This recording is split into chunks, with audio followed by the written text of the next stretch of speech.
Here is Thursday, November 10th, Wall Street Journal. This was the first print edition after the election. You can see the headline, A New Political Order, and there are a bunch of kind of analysis pieces. What does this mean?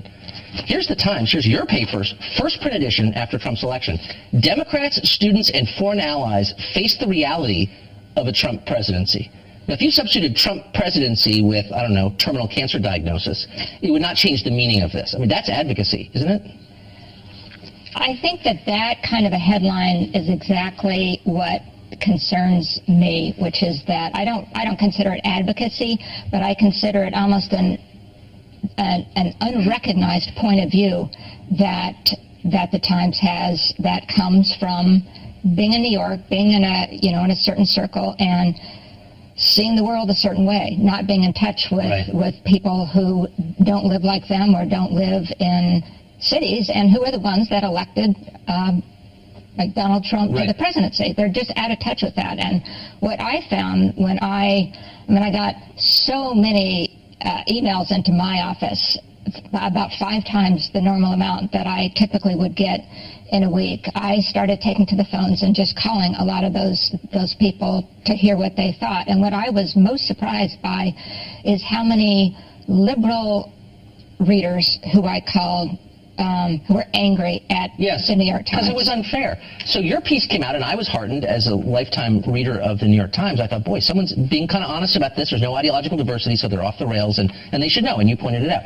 Here's today's lineup on the Times website as of 4:30 p.m. There are 6 top headlines here, and 5 of them are pretty aggressively anti-Trump. Trump's tough trade talk could danger American factories. Opinion, really, you're blaming transgender people for Trump. Trump's breezy calls to world leaders leave diplomats aghast. And then this, rigged or not, election positions Trump to shape rules on how you vote. In other words, it's Trump who's calling the election rigged, when, of course, it's liberals. It's Hillary and Jill Stein who are actually challenging the election results. This seems like more of the same to me. We're probably not in the same space in terms of how liberal you see the New York Times and how liberal I see it. I see the vast majority of journalists who walk in that door every day, who work hard to have high journalistic standards, the kind that I agree with. But I do agree with you that especially when it comes to political coverage, that the guns can get pointed too much in one direction. Right. I mean, in fairness to the Times, I would say I get as many letters on Hillary Clinton's emails, and why does the New York Times cover that so much? Why are they so relentless about it? And, so I do think that they're the Upper West Side is upset about that. There's no question. Yeah. Now, when you say that the journalists who walk in the front door of the Times building are doing their best to be fair, I would believe you, except I know for a fact that's not true, because I read their Twitter feeds, and I want to give you some examples. Now, these are not opinion columnists. These are not Gail Collins's Twitter feeds. These are Michael Barbero, for example, who's a straightforward news reporter. Here's one. This is November 15th. Pardon me for asking, but what qualifies Jared Kushner to have a seat at the presidential table? There's Eric Lipton, another reporter. White House's QVC. It has started. Here's Peter Baker. For a new president from reality television, a cabinet selection that resembles a pageant. Liam Stack, and I'm quoting now, the Electoral College was meant to stop men like Trump from taking office. Are you kidding? These are news reporters saying this stuff? Yeah, I think it's outrageous. I think that should not be. They shouldn't be tweeted, and they shouldn't. And it does concern me that'd be. I mean, everybody's going to have their personal political views. We all do, but they ought to be personal. And if you sign up to be a journalist, then that's what you ought to be. So.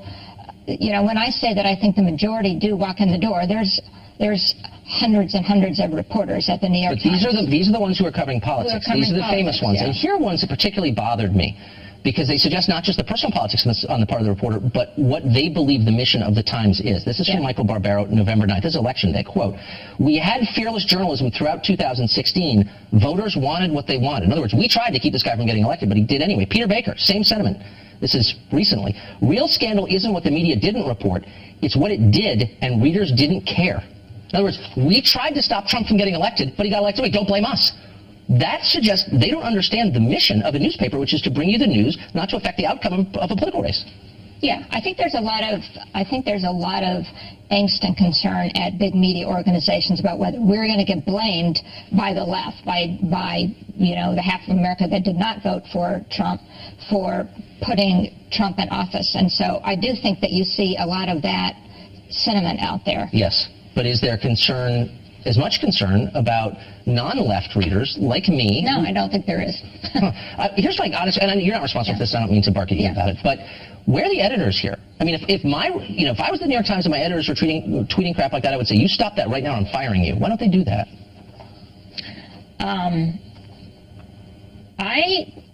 I don't know. I don't know that any of those people should be fired, but I do think that when people go over the line like that, and I think some of those are over the line, that there ought to be some kind of a consequence for that. There ought to at least be a clear, strict conversation that's had so that everybody else understands it's not okay. I know that they have rules. They periodically put them out. You may have seen them when they'll issue a statement and say it's not okay, but I'm not sure what happens as So there are a bunch of consequences of this, and they're all bad, in my opinion. One, it undermines the business model of the New York Times, I think, which is based on its credibility as an impartial and accurate news source. It destroys that.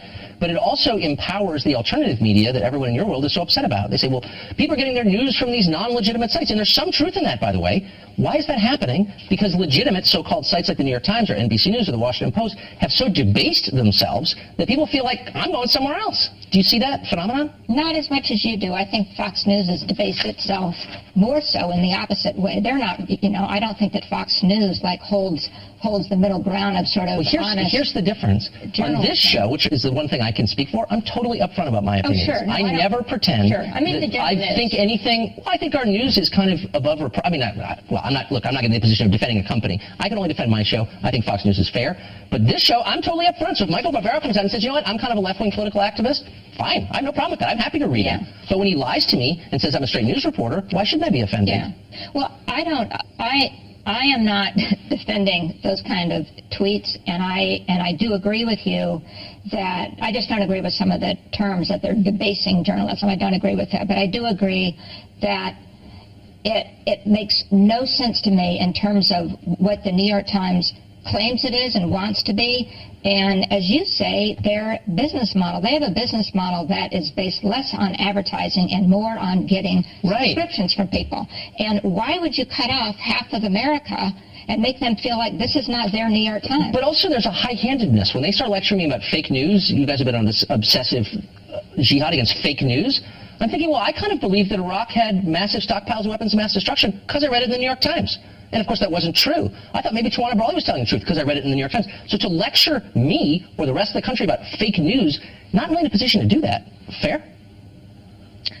I think that there's a category of fake news that goes out, and you know this, that is intentional. It's intentionally trying to trick you into something. Right.